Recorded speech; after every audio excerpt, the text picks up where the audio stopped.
Bismillahirrahmanirrahim. Alhamdulillahi rabbil alamin. Alhamdulillahilladzi bi ni'matihi tatimmus shalihat wa bi fadlihi tatanazzalul khairat wal barakat wa bi taufiqihi tatahaqqaqul maqasid wal ghayat. Ashhadu an la ilaha illallah wahdahu la syarikalah wa ashhadu anna Muhammadan abduhu wa rasuluhu la nabiyya ba'dah. Allahumma salli wa sallim wa barik ala sayyidina wa habibina wa nabiyyina Muhammad wa ala alihi wa ashabihi wa man tabi'ahu ila yaumil qiyamah. Ayyuhal ikhwah, uhayyikum bi tahiyyatil Islam tahiyatan mubarakatan min indillah. Assalamualaikum warahmatullahi wabarakatuh. Waalaikumsalam warahmatullahi wabarakatuh. Qala Allah Ta'ala fil Qur'anil Karim, a'udzu billahi minasy syaithanir rajim. Bismillahirrahmanirrahim. Ya ayyuhan الناس قد جاءتكم موعظة من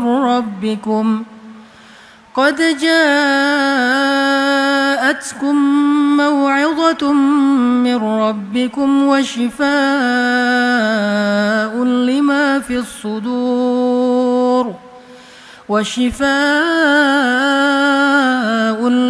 في الصدور وهدى ورحمة للمؤمنين. Sadaqallahul azim.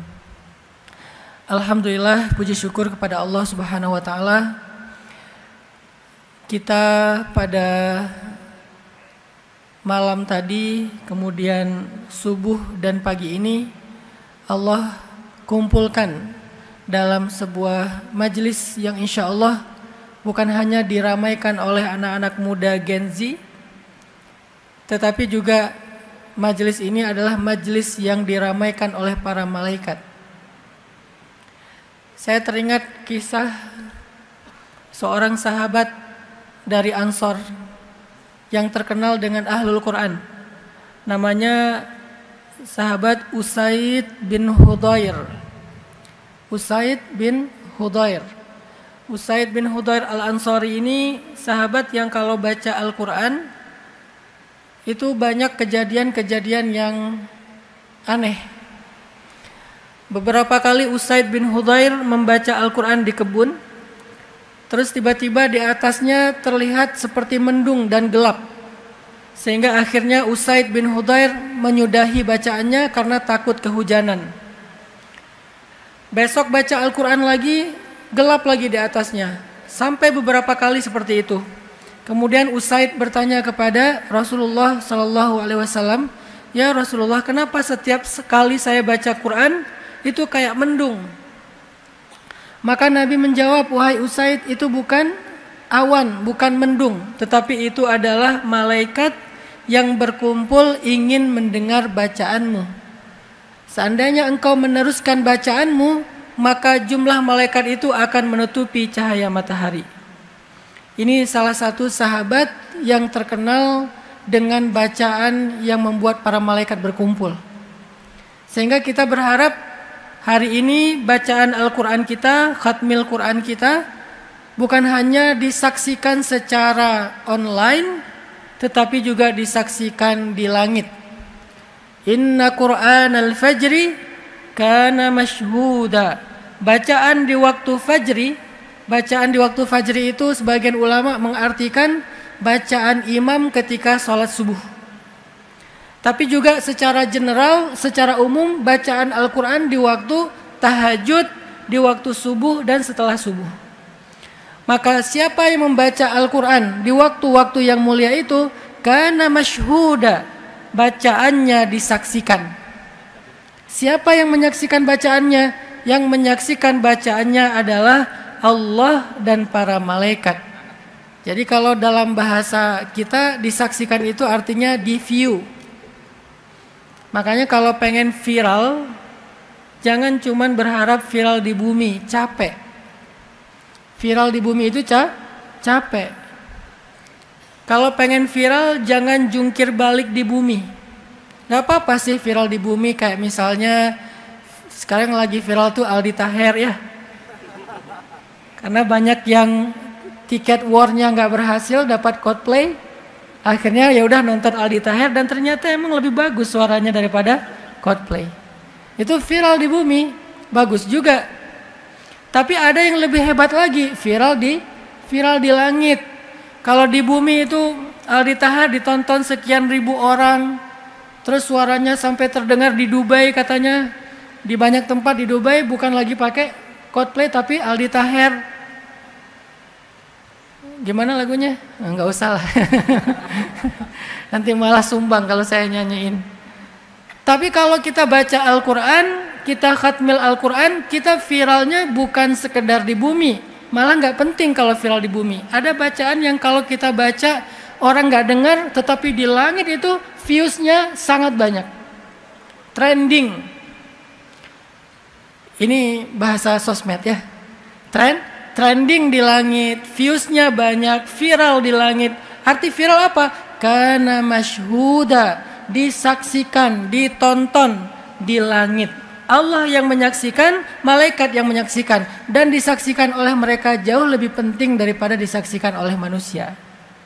Sehingga harapan kita pada malam tadi sampai sekarang, insya Allah semua kita disaksikan oleh Allah dan para malaikat, didoakan, diaminkan doanya, sehingga mendapatkan segala kebaikan dari setiap huruf Al-Quran.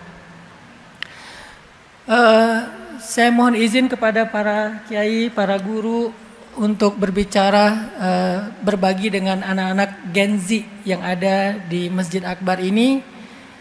Sebetulnya ada banyak ulama-ulama dan guru-guru kita yang lebih layak bicara di hadapan, tetapi karena ini sebuah perintah dari para kiai dan juga sebuah amanah, saya ingin berbagi sedikit saja semangat. Mungkin bukan berbagi ilmu, hanya berbagi semangat. Karena seringkali orang yang berbicara di depan itu tidak lebih faqih daripada orang yang mendengar. Teman-teman mungkin pernah dengar cerita Imam Al-Ghazali. Di waktu subuh lagi ngajarin Al-Quran, tiba-tiba ada seorang mustami', seorang jamaah nanya kepada Imam Al-Ghazali, "Ya Syekh, Allah Subhanahu wa taala berfirman di dalam Al-Quran, kulla yaumin huwa fi sya'n." Setiap hari Allah sibuk. Pertanyaan saya, ma sya'nullahil yaum? Apa kesibukan Allah hari ini? Imam Al-Ghazali minta waktu, anzirni hatta al-ghad, sa'ujibu ghadan. Kasih saya waktu sampai besok, besok akan saya jawab. Pulang mikir, apa ya kesibukan Allah hari ini? Enggak nemu jawaban. Padahal Imam Al-Ghazali hujjatul Islam, al-mujaddid fil mi'ah al-khamisah. Beliau seorang pembela Islam. Beliau seorang mujaddid pada abad kelima. Karena setiap 100 tahun ada mujaddid dalam Islam itu. Dan tahun ke-500 mujaddidnya adalah Imam Al-Ghazali. Walaupun ilmunya banyak, walaupun seorang mujaddid, beliau tidak menemukan jawaban ma sya'nullahil yaum di dalam ayat kulla yaumin huwa fi sya'n. Besok orang itu nanya lagi, Imam Al-Ghazali minta waktu lagi sampai 3 hari berturut-turut tidak ada jawaban. Pada malam keempat Imam Al-Ghazali kemudian sholat 2 rakaat, kemudian setelah selesai sholat beliau sholawat, kemudian beliau berdoa, ya Allah beri saya jawaban. Kalau doanya Nabi Ibrahim itu Rabbi habli hukman, ya Allah beri saya hikmah. Apa itu hikmah?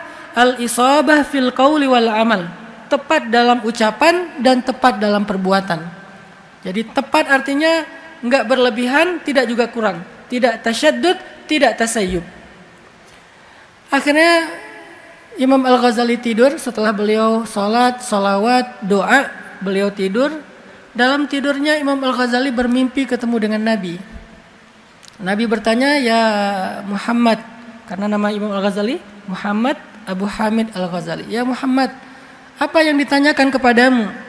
Imam Al-Ghazali mengatakan, dia bertanya tentang makna kulla yaumin huwa fi sya'n.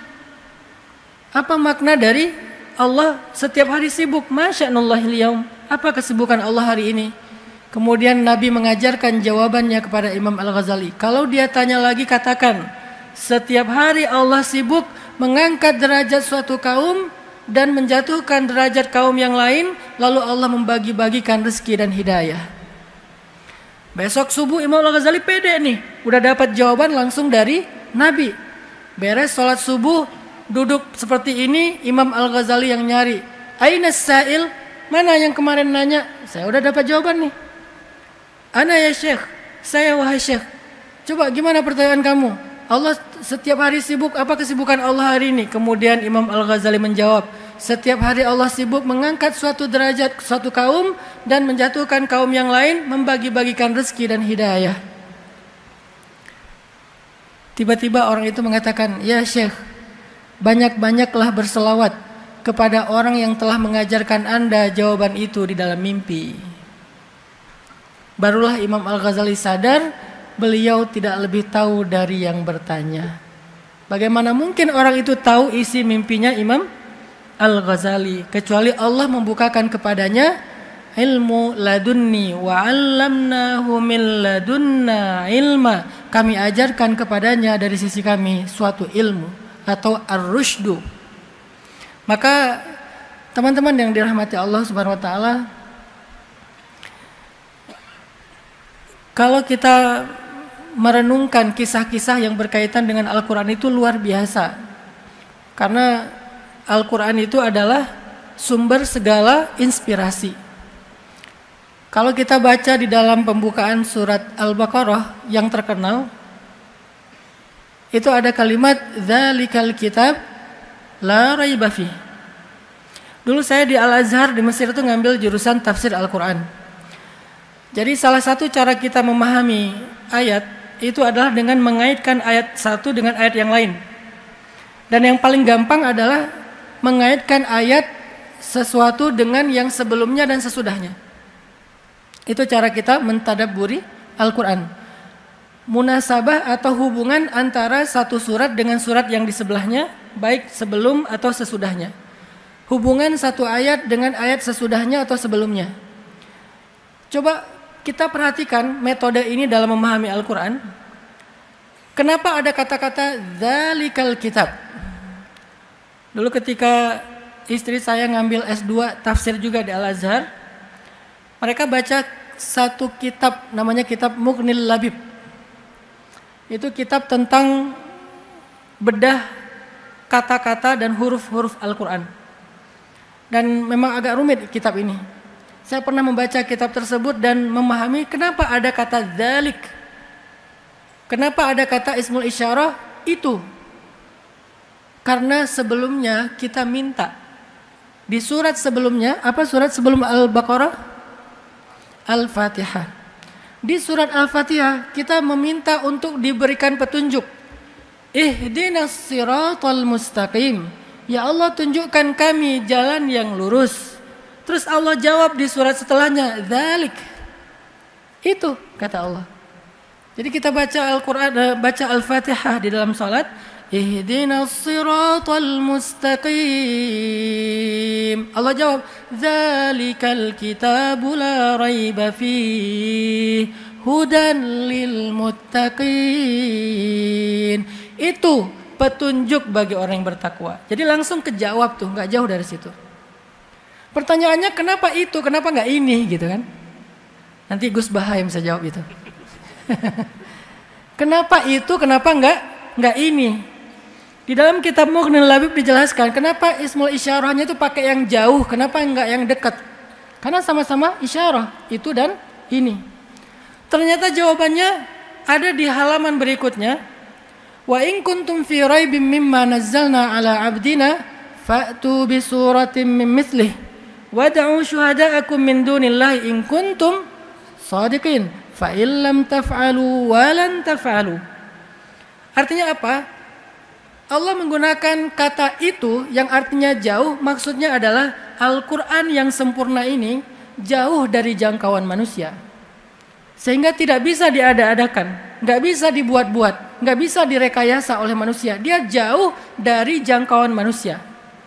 Sehingga kalau kalian meragukan kebenaran dan keotentikan Al-Quran, Cobalah kalian bikin satu surat saja seperti Al-Quran. Dulu ada tuh orang Arab jahiliyah yang pengen menandingi Al-Quran. Ketika turun ayat Alam tara kaifa fa'ala rabbuka bi ashabil fil Alam yaj'al kaidahum fi tadlil wa arsala 'alaihim tayran ababil tarmihim bihijaratin min sijil dan seterusnya. Tiba-tiba ada orang penyair Arab bilang wal fil wal khurtumit tawil, demi gajah yang belalainya panjang, diketawain satu kota Mekah. Kenapa? Karena beda banget kualitas syair surat Al-Fil dengan syair wal fil wal khurtumit tawil. Kenapa? Di dalam surat Al-Fil itu Allah bukan hanya bicara anatomi gajah. Kalau itu bicara tentang gajah itu punya belalai, itu berarti pendidikan anak-anak di TK. Bukan syair yang tinggi. Tapi di dalam surat Al-Fil Allah lagi bicara tentang sejarah di situ. Allah lagi bicara tentang kekuasaannya atau tauhid, akidah di situ. Allah lagi bicara tentang janji-janji di situ. Allah lagi bicara tentang keajaiban burung ababil di situ.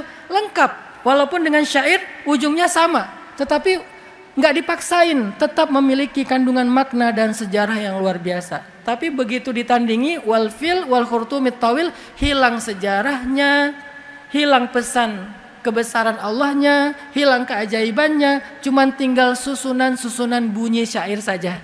Secara makna jadi tereduksi sama sekali. Fa illam taf'alu wa lan taf'alu. Kalau kalian nggak bisa bikin Al-Quran dan memang nggak akan pernah bisa, maka takutlah kalian kepada api neraka Allah Subhanahu wa taala. Ini artinya kenapa zalik itu ada kandungan makna jangan ragukan Al-Quran. Karena Al-Quran itu tinggi di atas jangkauan makhluk, di atas jangkauan manusia. Walaupun manusia berkumpul untuk membuat satu huruf Al-Quran, mereka nggak akan sanggup, terlalu tinggi di atas jangkauan mereka. Maka la raiba fih, jangan meragukan Al-Quran. Ini salah satu keajaiban susunan-susunan huruf, ayat dan surat di dalam Al-Quran. Tapi yang saya ingin ambil pesannya bukan hanya tentang tafsir surat Al-Baqarah, tapi lebih kepada konteks anak muda. Masalah anak muda itu 3. 1, masalah hubungan. Maka dari sinilah muncul sad boy, ya. Ini fenomena anak muda, masalah hubungan, patah hati, ditikung temen, dianggurin, di PHP-in, diharkosin, apalagi di unfollow, left group, akhirnya bikin grup baru. Tadinya grupnya 10 orang, akhirnya bikin lagi grup 9 orang, pecah lagi jadi 8 orang, pecah lagi, lama-lama grup masing-masing dia admin, dia juga member. Ada 10 grup. Ini masalah hubungan, baik hubungan dengan orang yang dicintai maupun dalam pertemanan. Ini masalah anak muda. Sehingga apa petunjuk Al-Quran dalam konteks masalah dalam isu hubungan? Sehingga kita punya petunjuk dari Al-Quran, Dzalikal kitab la raiba fihi hudan lil muttaqin, seperti yang kita minta di Al-Fatihah. Sebagai anak muda, ketika kita lagi galau, kita baca Al-Fatihah, ihdinas siratal mustaqim. Ya Allah, saya lagi galau, beri saya petunjuk. Wa wajadaka dhallam fahada. Bukankah Allah mendapatimu dalam keadaan tersesat lalu Allah memberi petunjuk? Sesat di sini dalam konteks ayatnya bukan sesat akidah, tapi tersesat di tengah padang pasir karena terjadi badai, nggak tahu jalan pulang ke Mekah. Lalu Allah menunjukkan jalan pulang ke Mekah. Tapi dalam pemaknaan konteks kita, tersesat di sini juga bisa bermakna galau, bingung. Ya Allah, nih gimana? Saya udah selesai S2, udah kerja, tapi masih jovisa, jomblo fisabilillah. Gimana cara saya dapatin jodoh? Cara ngelamar cewek itu gimana? Yang ideal itu seperti apa? Yang perempuan lebih galau lagi karena mereka tidak aktif. Yang aktif itu yang sebelah sini. Kalau yang sebelah sini dia pasif, dia nunggu. Nggak boleh dia caper-caperan di TikTok. Apalagi pakai filter sampai 10. Akhirnya bukan jadi orang asli, jadi avatar ya. Saking banyaknya filter. Nah ini galau nih. Maka dalam konteks kita galau, pemaknaan terhadap ayat ihdinas siratal mustaqim adalah, ya Allah saya lagi galau, beri saya petunjuk. Galau dalam isu apa? Dalam isu jodoh, dalam isu hubungan. Sehingga tidak ada lagi orang yang kemudian kena mental. Ini salah satu isu anak muda hari ini. Mental issue, mental illness. Mulai dari stres, depresi, akhirnya kena penyakit mental kayak bipolar disorder atau skizofrenia yang lebih parah lagi sampai menyakiti orang lain. Kan banyak sekarang varian penyakit mental. Penyebabnya kenapa? Penyebabnya tadi, penyebabnya galau. Halu'a, idza massahu syarr jazu'a, wa idza massahul khair manu'a. Terus gimana caranya biar dia mendapatkan irsyadat? Dia berdoa di dalam surat Al-Fatihah, ihdinas siratal mustaqim. Atau dia berdoa di dalam surat Al-Kahfi, suratnya anak muda, Rabbana atina min ladunka rahmah wa hayyi' lana min amrina rasyada. Ya Allah, beri saya petunjuk dalam urusan saya. Urusan saya apa sekarang? Masalah jodoh. Maka coba kita ambil petunjuk Al-Quran sesuai dengan masalah kita. Dan semuanya ada di dalam Al-Quran. Ini level berikutnya dari orang yang membaca Al-Quran dengan hakut tilawah. Setelah kita membaca dengan bacaan yang benar, tajwid yang benar, irama yang benar, suara yang benar. Apa suara yang benar dalam membaca Al-Quran? Dengan suara yang sedih. Banyak orang bertanya, Ustadz gimana cara baca Quran yang bagus? Apakah harus ikut musabakoh dulu? Bagus kalau bisa ikut musabakoh. Tapi kan gak semua orang beruntung.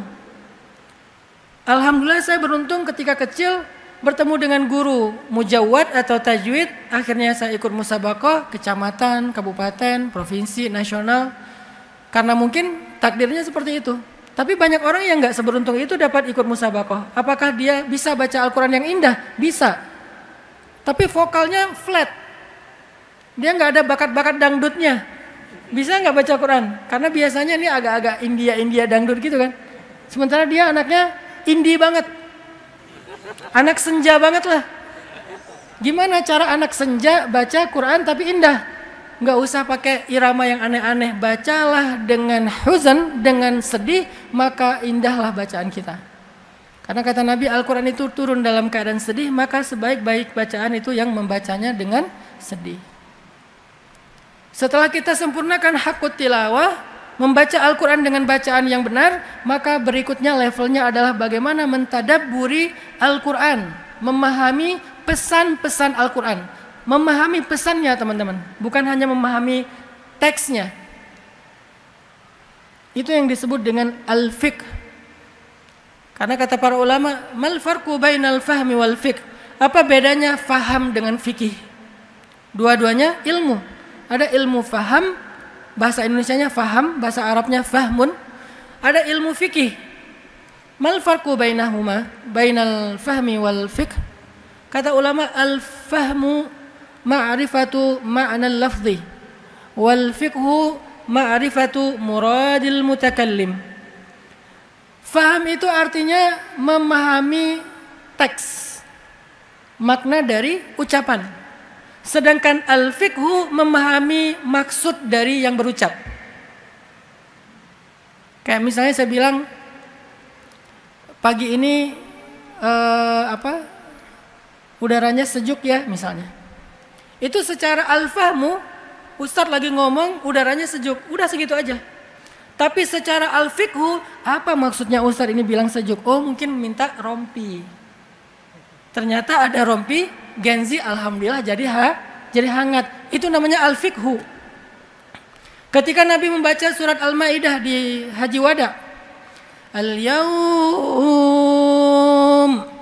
Al-yawma akmaltu lakum dinakum wa atmamtu alaikum ni'mati wa raditu lakumul islam madina. Semua sahabat bertakbir, Allahu Akbar. Ini berita gembira, Islam sudah sempurna, dakwah sudah selesai. Abu Bakar menangis. Lalu Umar bertanya, ya Abu Bakar, ma yubkik? Wahai Abu Bakar, kenapa kamu nangis? Kata Abu Bakar, ya Umar, selain berita gembira ini juga berita duka. Kenapa? Karena kalau dakwah sudah selesai, tugas Nabi sudah selesai, berarti Nabi sebentar lagi akan kembali kepada Allah. Baru yang lain ikut menangis. Yang lain fahmun, Abu Bakar fikhun. Sehingga ketika kita membaca Al-Quran, hanya membaca terjemah, berarti kita fahmun. Kalau kita nggak tahu apa pesan praktisnya dalam kehidupan kita, berarti kita belum faqih terhadap ayat tersebut. Maka ambillah ayat-ayat secara bertahap, nggak mungkin sekaligus juga karena Al-Quran itu sangat banyak ayatnya dan kita nggak bisa sekaligus. Ambillah secara konteks kehidupan kita, apa pesan Al-Quran. Bahasa anak muda, life hacks-nya Al-Quran. Bukan cuman quote of the day. Kalau quote kan cuman fahmun. Kalau life hacks itu aplikatif, berarti fikhun. Banyak orang yang quote-nya Al-Quran. Apa quote-nya? Quote-nya misalnya Iza zulzilatil ardu zilzalah. Karena lagi terguncang misalnya. Itu quote. Tapi life hacks-nya dari itu apa? Nah, pesan praktisnya apa? Ini yang kita coba tadabbur. Sehingga ketika kita punya masalah hubungan, masalah perasaan, lagi patah hati, lagi sedih, pengen membangun hubungan yang benar dengan lawan jenis, mana pesan-pesan life hacks-nya ayat Al-Quran untuk kita aplikasikan dalam kehidupan kita? Banyak. Ada satu surat, ada satu paragraf, ada satu ayat. Khusus buat teman-teman Gen Z yang masih jomblo. Di dalam Al-Quran ada banyak surat yang ngomongin tentang kalian. Banyak surat yang bicara tentang jomblo fisabilillah. Banyak. Salah satunya adalah kalau yang untuk cowok-cowok nih, Suratul Yusuf. Surat Yusuf. Kemudian Suratul Qasas. Surat Toha. Surat Yusuf bicara tentang seorang nabi yang single, yang belum punya pasangan, tapi digoda oleh seorang perempuan yang cantik. Godaannya tuh berat loh. Godaannya tuh bukan sekedar scrolling TikTok pakai akun fake, bukan. Itu mah gampang, tinggal scrolling aja lewat dia kan. Walaupun scrollingnya nggak rela gitu, aduh berat banget mau scrolling, astagfirullahaladzim, balik lagi, ya udahlah di screenshot dulu. Itu ujiannya, varian dari ujian Nabi Yusuf, cuman kita lebih ringan. Nabi Yusuf diujinya, perempuan itu ada di satu ruangan, Nabi Yusuf ada di ruangan yang sama, lalu dikunci pintunya. Kemudian perempuan itu juga cantik, perempuan itu wahammat bihi. Perempuan itu sangat tertarik kepada Yusuf, wahamma biha, dan Nabi Yusuf juga tertarik kepada dia. Kalau bukan karena melihat petunjuk dari Allah, artinya kondisinya sangat mendukung. Nggak ada CCTV, nggak live Instagram, benar-benar ini private, benar-benar intimate, dan nggak ada paksaan. Perempuan itu yang mau. Sampai Nabi Yusuf udah menghindar, ditarik dari belakang sampai sobek bajunya. Coba. Ya udahlah, ini udah bukan saya yang mau, sampai sobek baju saya, udahlah. Kalau kita ya, Nabi Yusuf berjuang tuh sampai sobek bajunya. Kemudian digoda bukan dengan satu cewek, banyak cewek.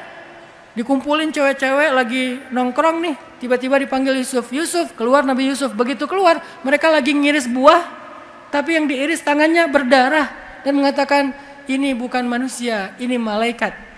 Jadi bukan ganteng-ganteng serigala, ganteng-ganteng malaikat. Coba bayangin, gimana gantengnya. Dan ini sekaligus juga nasihat buat jomblo yang perempuan. Mereka bilang ini bukan manusia, ini malaikat. Terus pasti lihat loh, kenapa berdarah? Saking gantengnya Nabi Yusuf, nggak kerasa ketika tangannya diiris dan berdarah. Kalau pengen ngerasa paling ganteng se-Surabaya, coba kasih jarum pentul ke sebelah, ke cewek. Mbak, ini jarum pentul. Enggak kok, jilbab saya aman. Enggak, pegang aja dulu. Terus coba lihat wajah saya sambil nusuk jari mbak. Kalau mbak sakit, berarti saya jelek. Kalau nggak sakit, berarti saya ganteng. Bisa dipastikan sakit. Bukan hanya sakit, tetanus tuh. Saking parahnya kita. Jadi artinya kita jauh lah dengan Nabiullah Yusuf alaihissalam kalau dari sisi Dari sisi banyak hal sih selain dari sisi fisik. Artinya Nabi Yusuf diuji dengan ujian yang sangat berat. Kenapa Nabi Yusuf bisa selamat? Kenapa Nabi Yusuf bisa aman? Kenapa Nabi Yusuf bahkan pada akhir ceritanya beliau mendapatkan kemenangan dan kemudahan yang luar biasa dari Allah? Salah satu alasannya adalah Nabi Yusuf senantiasa disertai dengan doa dari ayahnya. Maka petunjuk buat anak-anak muda yang mau merantau kuliah, yang mau masuk pondok, yang mau belajar, yang mau berorganisasi, yang mau bergaul, jangan pernah berhenti meminta doa kepada kedua orang tua. Karena doa mereka menjadi burhan. Kalau bahasa surat Yusuf itu disebut dengan burhan. Apa itu burhan? Tiba-tiba Nabi Yusuf kayak ngelihat wajah Yakub. Tiba-tiba Nabi Yusuf seperti ngelihat wajah Yakub. Langsung Nabi Yusuf sadar dan gak enak hati untuk mengecewakan ayahnya Yakub alaihissalam. Ini salah satu life hacks dari petunjuk kisah Nabiullah Yusuf. Selain Nabiullah Yusuf juga orang salih. Tapi kan waham mabiha. Ada rasa ingin normal manusia. Apa yang menahan diri beliau? Burhan dari Allah. Burhannya apa? Wajah Nabi Yakub. Dalam konteks kita sekarang apa? Membayangkan wajah ayah kita, wajah ibu kita yang akan kecewa kalau kita melakukan dosa sehingga kita tidak jadi melakukan dosa. Berarti cinta kepada orang tua, hubungan yang baik dengan orang tua, ridho dan doa orang tua itu menjadi burhan, petunjuk dalam kita bergaul dalam kehidupan kita sehari-hari. Itu life hacks surat Yusuf. Atau life hacks surat Al-Qasas dan surat Toha, kisah Musa. Ketika Nabi Musa berangkat dari Mesir ke Yordania, dulu namanya Madian, kalau sekarang namanya Yordania. Sampai di Yordania itu Nabi Musa capek banget. Beberapa hari perjalanan sendiri, gak ada kendaraan, kekurangan bekal, gak istirahat cukup. Dalam keadaan sangat lelah seperti itu, Nabi Musa tiba-tiba ngelihat ada dua cewek lagi ngantri ngasih minuman ternak. Lagi ngantri ngasih minuman ternak. Terus Nabi Musa nanya, "Ma khatbukuma?" Apa arti ma khatbukuma? Apa masalah kalian? Ada apa kalau bahasa kita? Bukan akunnya apa ya, Mbak? Bukan boleh minta nomor telepon enggak? Tinggalnya di mana, Mbak? Mbak, udah punya pacar belum? Dan seterusnya. Enggak, cuma nanya ma khatbukuma. Fokus kepada masalahnya. Apa masalah kalian? Mereka mengatakan, ayah kami sudah tua, enggak bisa menggembala, dan kami juga enggak bisa ngasih minuman ternak kami sebelum laki-laki itu pada selesai. Jadi kami ngantri. Nabi Musa bilang, biarkan saya membantu. Akhirnya diambil timba-timba yang besar. Nabi Musa turun ke bawah ngambil air, ngasih kepada ternak 1, 2 sampai sekian puluh, sekian ratus. Selesai, perempuan itu pulang. Nggak ada PDKT, nggak ada caper-caperan, nggak ada gombal-gombalan. Ayah kamu tukang las ya? Bukan. Oh bukan ya? Ya udah ganti. Yang standar lah ya, yang udah template gitu. Nggak ada pembicaraan apa-apa. Perempuan itu pulang, Nabi Musa duduk di bawah pohon. Kemudian Nabi Musa berdoa, Rabbi inni lima anzalta ilayya min khairin faqir. Ya Allah, saya sangat butuh kebaikan yang Engkau turunkan kepada saya. Apa kebaikannya? Jodoh. Apa kebaikannya? Rezeki. Apa kebaikannya? Tempat bernaung. Banyak. Pakai doa itu untuk cari jodoh. Rabbi inni lima anzalta ilayya min khairin faqir. Khair banyak artinya, maka niatkan dalam hati ketika membaca doa ini. Apa khair yang kita harapkan? Khair jodoh, maka min khairin dalam hati jodoh. Khair dalam urusan skripsi supaya pembimbingnya gak galak-galak banget. Khair, ya Allah lembutkanlah hati pembimbing itu. Sesungguhnya hatinya keras seperti batu misalnya. Apalagi masalah karir, masalah organisasi, masalah apapun. Khair, minta khair. Fakir, sangat butuh kepada Allah. Itulah petunjuk life hacks dari kisahnya Musa alaihissalam. Baru habis doa kayak gitu, tiba-tiba salah satu dari perempuan itu datang menghampiri Musa. Tamshi ala istihya, jalan malu-malu. Ini life hacks buat cewek-cewek jomblo fisabilillah. Istrinya Nabi Musa, kenapa bisa dapat cowok keren kayak Nabi Musa? Sekeren apa Nabi Musa? Nabi Musa itu dikenal dengan istilah qawiyun amin. Kuat dan amanah. Amanah di sini artinya bertanggung jawab sebagai suami, enggak mentelantarkan keluarga. Dia seorang suami ideal, ayah yang ideal, family man banget. Kalau kuat, orangnya itu berusaha, enggak mudah menyerah, bekerja keras dan seterusnya. Kenapa perempuan ini begitu beruntung mendapatkan imam seperti Nabiullah Musa? Karena dia adalah ratu. Karena dia adalah perempuan istimewa. Tahu nggak mahkotanya perempuan itu apa? Mahkotanya perempuan al-haya, sifat malu. Sehingga makin banyak atau makin besar rasa malunya, semakin tinggi derajat perempuan. Semakin tinggi derajat dia, semakin tinggi pula standar imam yang Allah untuk jodohkan kepada dia. Makanya kalau pengen dapat imam yang kelasnya kelas orang qawiyun amin, orang yang solih, maka jadilah perempuan yang malu. Tamshi al-istihya, jalan aja malu-malu, apalagi di depan kamera. Kalau depan kamera, apalagi punya partai sendiri namanya partai goyang misalnya, di TikTok jadi pargoy ya. Berarti dia tidak tamshi al-istihya, tidak punya sifat malu. Kalau dia nggak punya sifat malu, wajar ketika datang imam, imamnya juga standar, pasaran. Gak terlalu istimewa, tapi karena perempuan ini, makanya kalau kita baca Al-Quran itu teliti kata-katanya, di setiap kata itu ada life hacksnya. Kenapa Allah menyebutkan kalimat cara dia jalan? Kenapa gak ngomong aja perempuan itu datang ke Musa? Kan selesai. Kenapa begitu detail dibahas tentang cara jalannya? Pasti ada life hacksnya di situ, ada fikihnya di situ. Berjalan malu-malu, faham? Fikihnya apa? Jadilah perempuan yang pemalu. Makanya baca Quran jangan cuma faham, baca juga fikihnya, apa muradnya, apa maksudnya. Kenapa dia tamshi ala istihya? Kenapa perempuan itu jalannya malu-malu? Aduh gimana ya ngomongnya ya?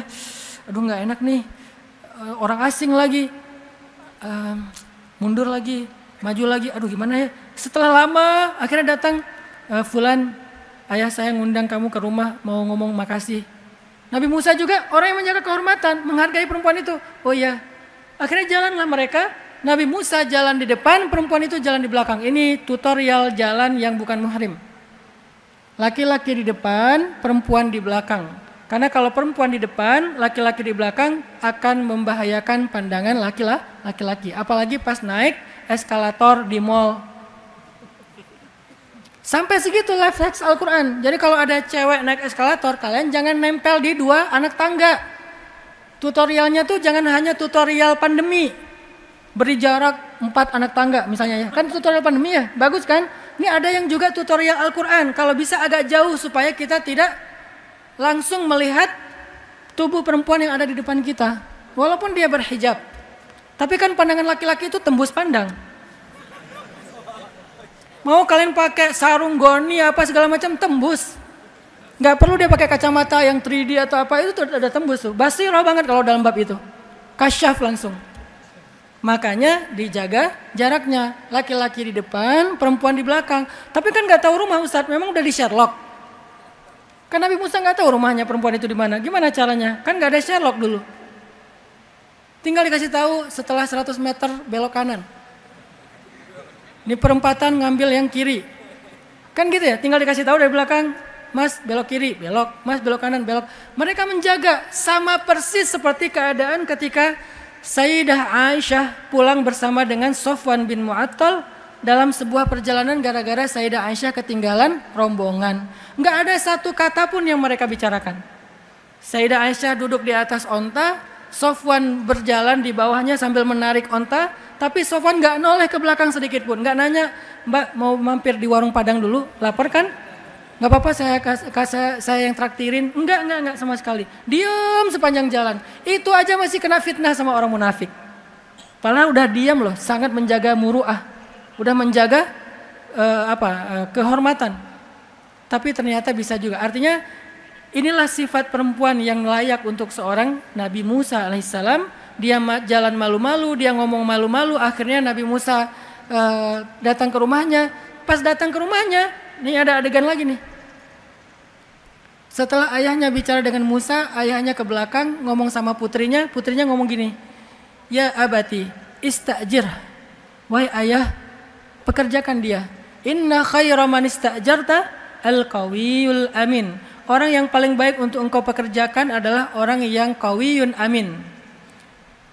Secara fahmun, secara ilmu faham, kan perempuan ini lagi ngasih tahu laki-laki itu qawiyun amin ya. Tapi ayahnya bukan seorang yang fahim, tapi faqih.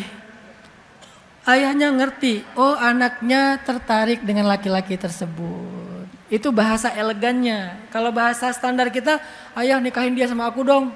Itu ideal banget tuh, calon ini aku banget, Jungkook banget lah pokoknya. Mirip Jungkook. Udah Musa pasti lebih keren daripada Jungkook. Tapi dia gak ngomong ya ayah nikahin aku sama dia kayaknya suami ideal, ayah aku udah follow dia loh.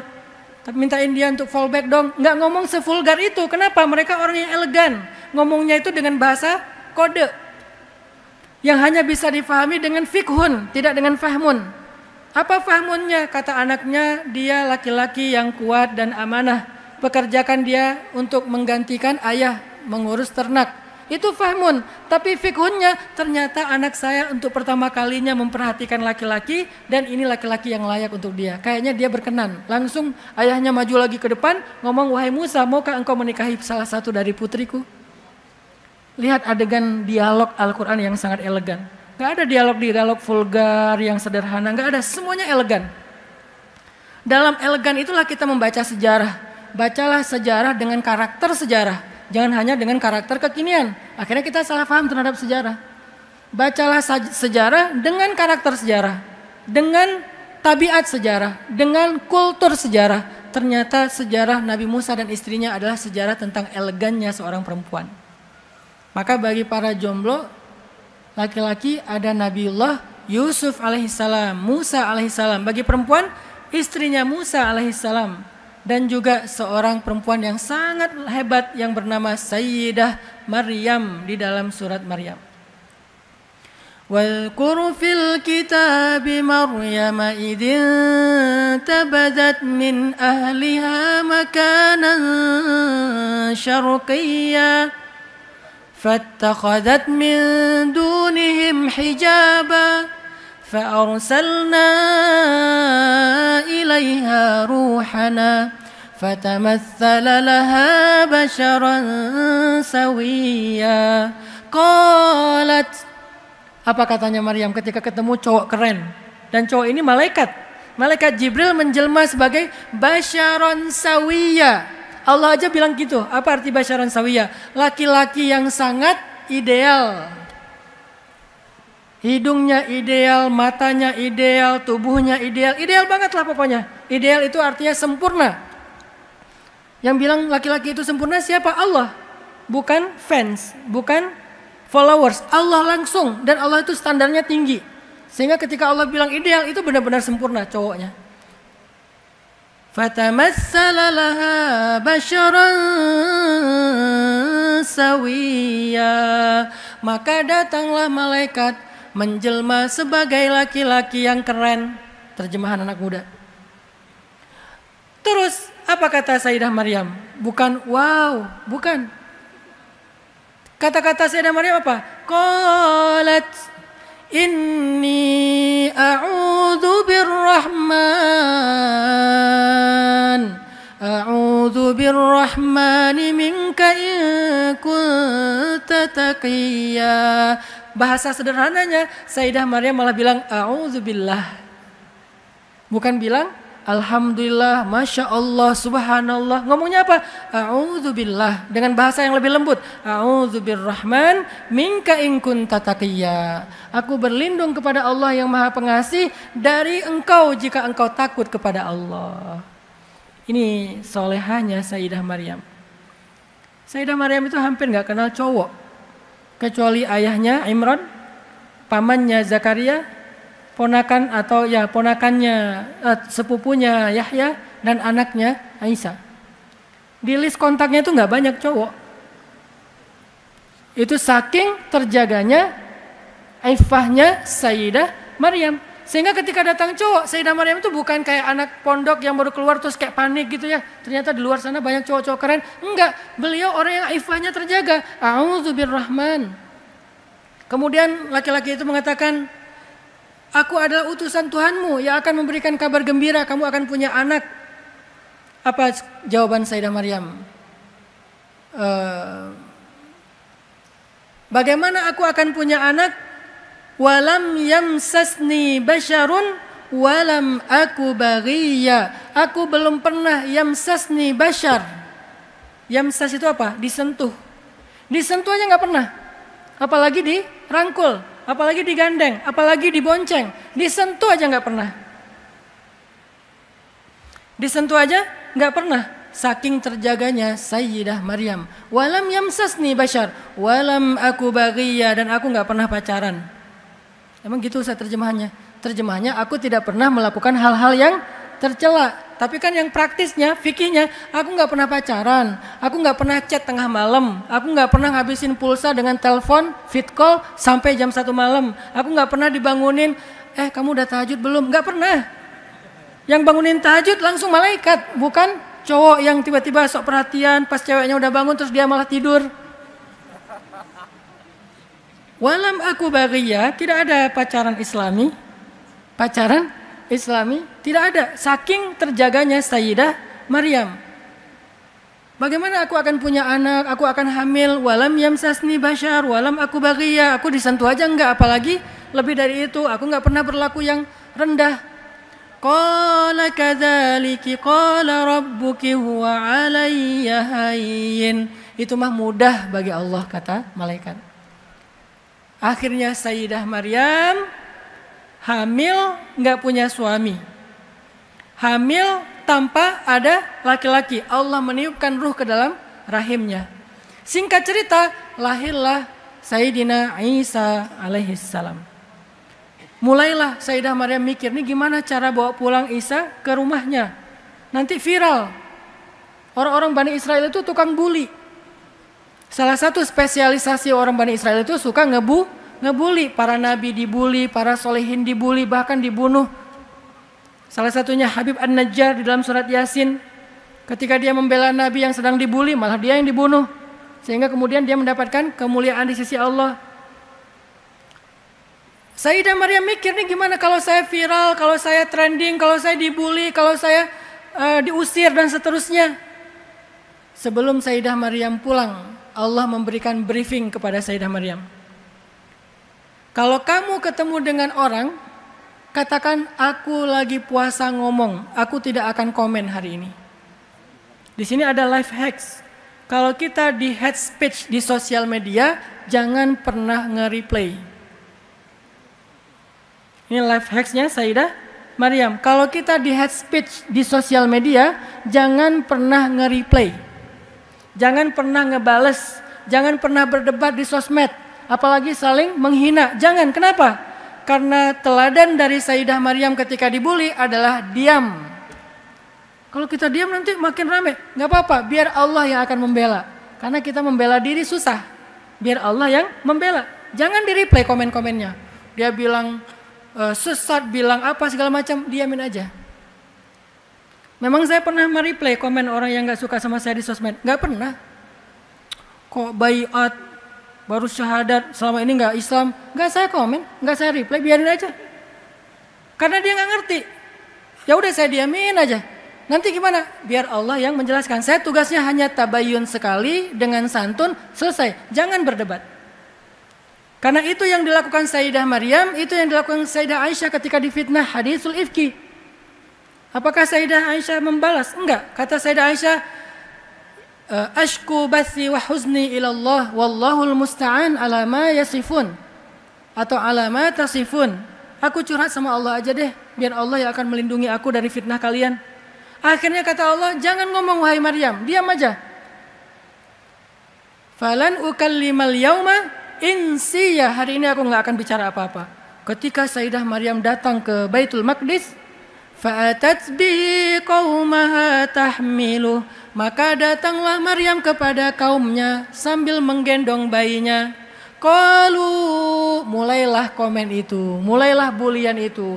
Qalu ya Maryam, laqad ji'ti syai'an fariya ya ukhta Harun. Ma kana abuki imra'a saw' wa ma kanat ummuki baghiya.